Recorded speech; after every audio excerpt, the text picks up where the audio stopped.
So I want to talk about this for a minute, what the Democrats need to do going forward after that colossal failure. Here's the thing. I know a lot of people are like, Harris got destroyed. Right. For reasons I'll get to in a second, and it's going to be multifaceted. There's one reason in particular that needs to be addressed. One super important reason. And the reason is because like Republicans have hyper focused on media, right? And so it's impossible to go anywhere online without running into short form content that's either attacking the Democrats, that's disparaging Biden, whatever. It's impossible.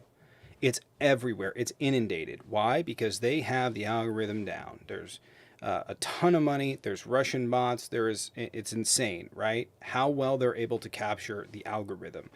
And it's interesting because if you look around the country, Democrats didn't do that bad. State and local levels, they did really well, right? There was a lot of ticket splitting, which tells me something that Democrats on the federal level are not speaking to their constituents to the degree that they need to speak to them. They are not getting that message across, right? Because I think that the state, they can focus on these are the groups that I need to bring in. This is the message that I want to carry. I don't have to worry about special interests. I can say stuff that's going to win me elections. I can do things that are going to win me elections. The Democrats are like this hodgepodge of a bunch of groups fighting at each other, and all the time they're trying to round them up and cattle them in when they should just be going, look, we're going to go against the grain. We're going to go for some sweeping policy, right? Some sweeping policy, and to just explain it to America, right? Hey, we need the support. These are the things that we can get done. I understand there are structural changes, but people are tired of it, right? And the Republicans don't care. They'll just lie. They'll lie and they'll never get it done.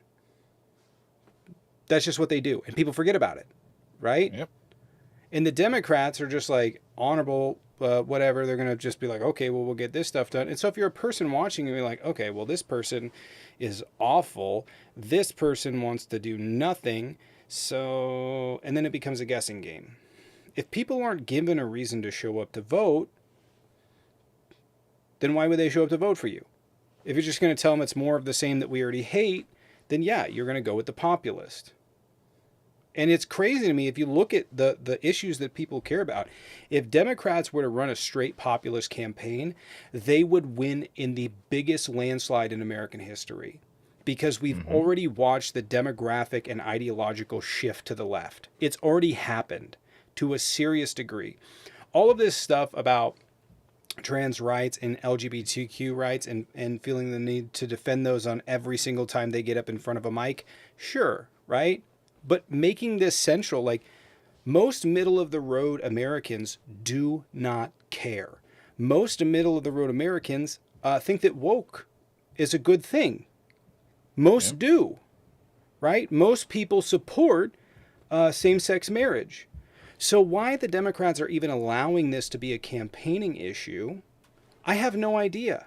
There's so many really good ways to defend this. Like when Harris was asked about prisoners receiving surgery, right? Her response was, I'm going to go with the law. Just say, I'm going to put together a commission. We're going to use the findings of those commissions to figure out how to move forward, because I don't believe that every single person out there is like the best, just their opinion is the best for this. Let's find out what the experts say. That's simple. It's to the point. But the Democrats right now have a messaging problem very clearly because Harris should have won that race. If Harris had found the messaging, she would have won that race. And it became very apparent after the election, it's the economy.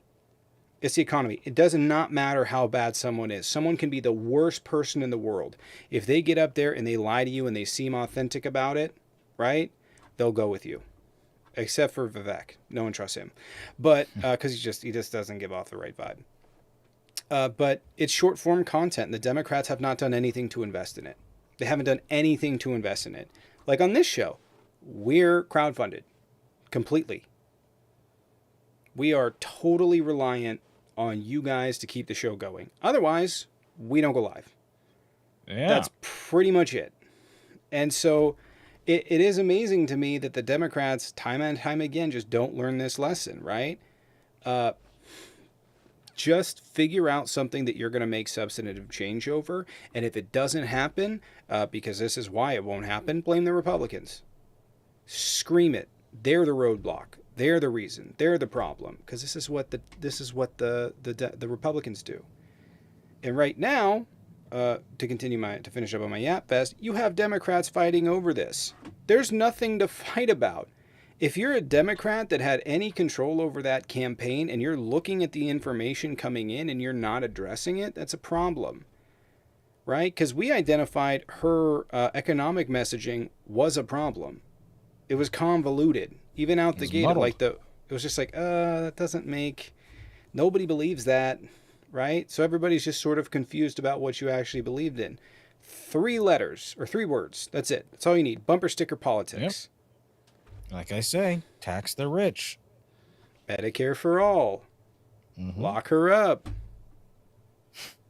Bumper sticker politics. So people understand what you stand for.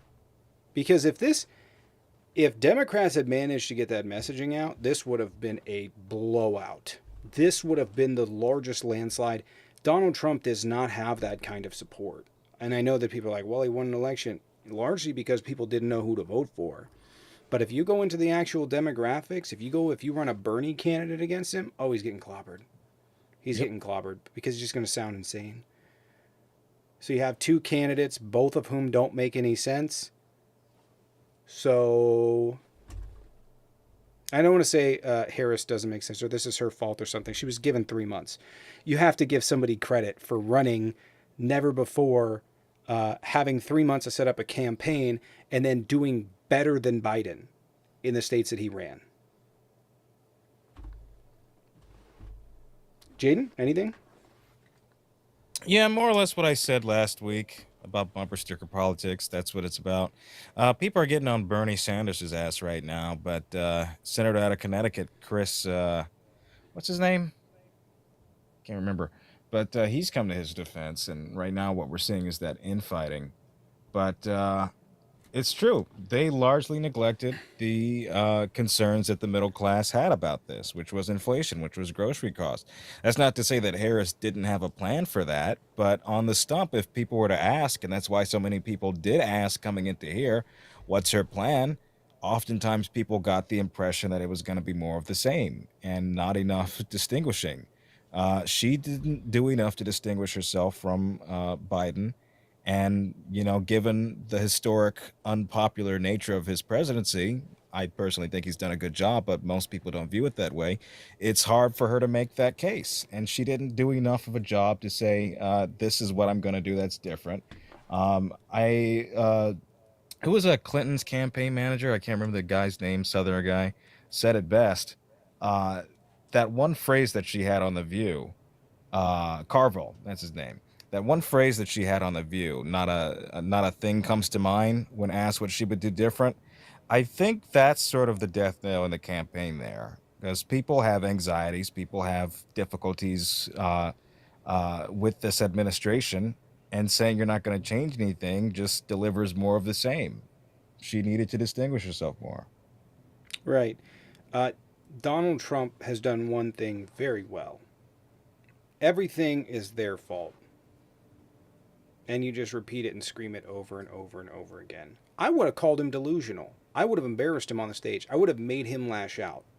Obviously, I am a white man, so that makes a little bit of a difference. And I understand the predicament that she's in.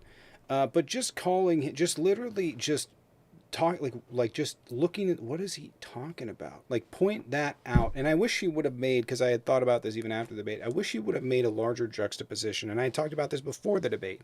She needs to make a larger juxtaposition to make him seem like he's crazy, because the problem is like she's not addressing, because I would have done this differently, but she's not addressing what he's saying and pointing out why it's crazy, right? She's trying to go into that middle class, this is what I'm going to do for you type of thing, when she should have attacked.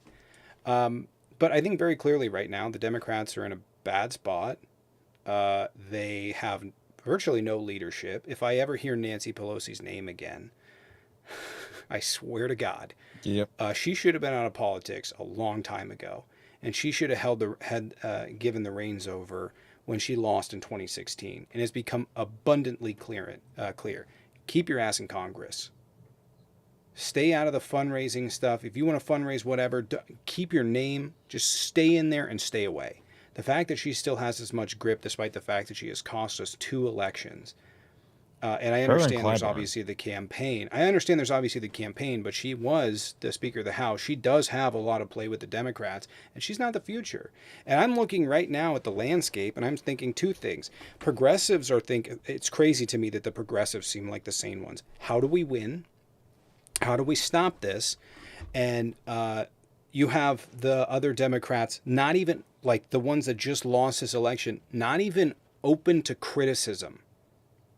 Not even open to criticism, right? You have the DNC chair, throwing shots at Bernie. So when I Yep. look at the landscape, I'm looking like, okay, it's the progressives.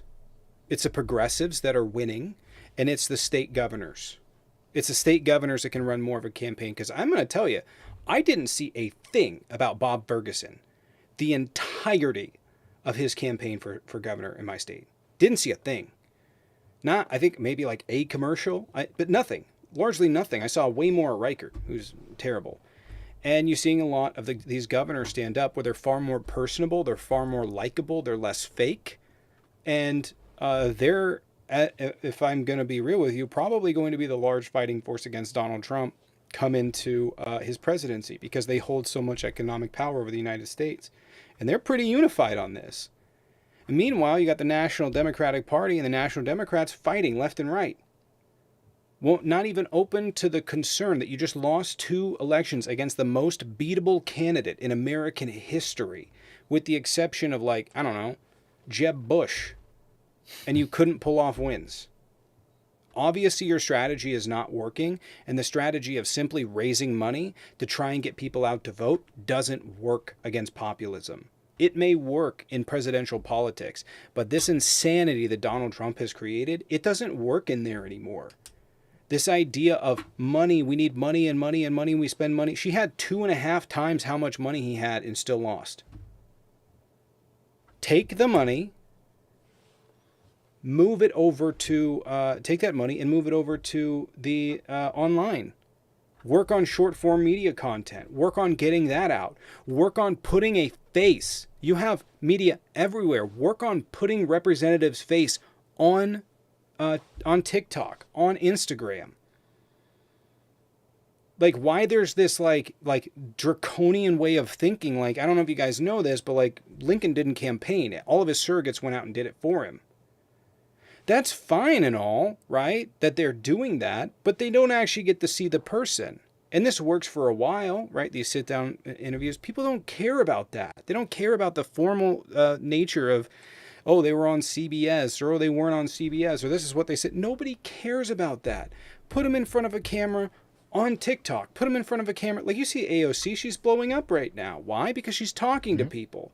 Talking to people that largely feel abandoned by their party because their party is quiet, with the exception of the government, or the governors, because they don't know what to do. Because the Democrats are just like, oh my God, raising money works. Going for banks and making them happy works. This is I almost feel like draconian. Walls wasn't utilized enough. No. No. And like, that's the thing that frustrated me watching the campaign, where it was just like, okay, I ignored it because whatever, she has a money advantage and all this other stuff. And, why wasn't he a populist in this? I don't understand. Why wasn't he out there in these swing states being a populist? Right? Why wasn't she hugging on to Bernie? Obviously, that's a campaign issue. And I know that there were discrepancies between the campaigns and the DNC, right? I still think they would have lost. And there's also the disinformation sphere that's going to get way worse now under the Trump administration. That needs to be reined in. It's so unbelievably bad. If you guys want to know why, part of the reason we backed off of debates was that. I'm not debating people. I'm not debating ideas. I'm not debating people that have ever sat down and thought more than a few seconds. I'm debating some We're debating Russian... slogans.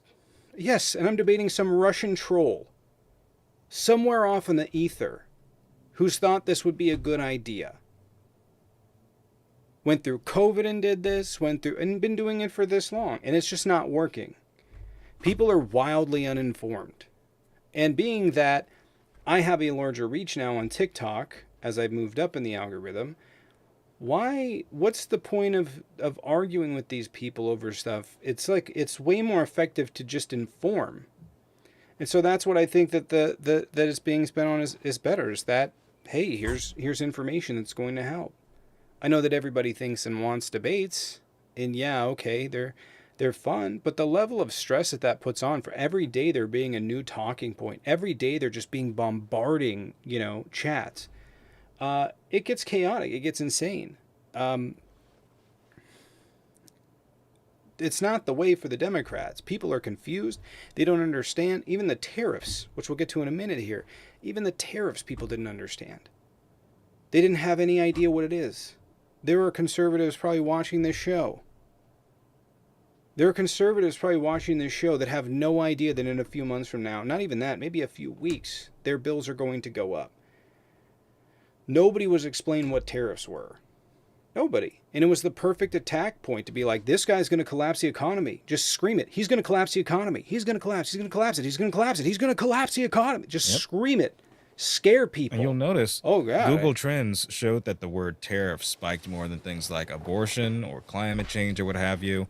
That became everyone's number one issue after the election. And why there weren't ads about tariffs, why they didn't do that, is a question for everyone. I mean, Christmas is coming up. They should have ran ads. This is how much more your stuff is going to cost. This is how much more your insulin's going to cost. This is how much more this, that, and the other, your everyday goods that you rely on are going to cost because of this bullshit. But Right. seldom And did they ever mention the word tariff. right. And I had the thought that, okay, well, I'm on the outside, so they must have some information I don't know. They're trying to target different groups. No. Nope, that wasn't it at all. They just whiffed. So, and then we have Donald Trump.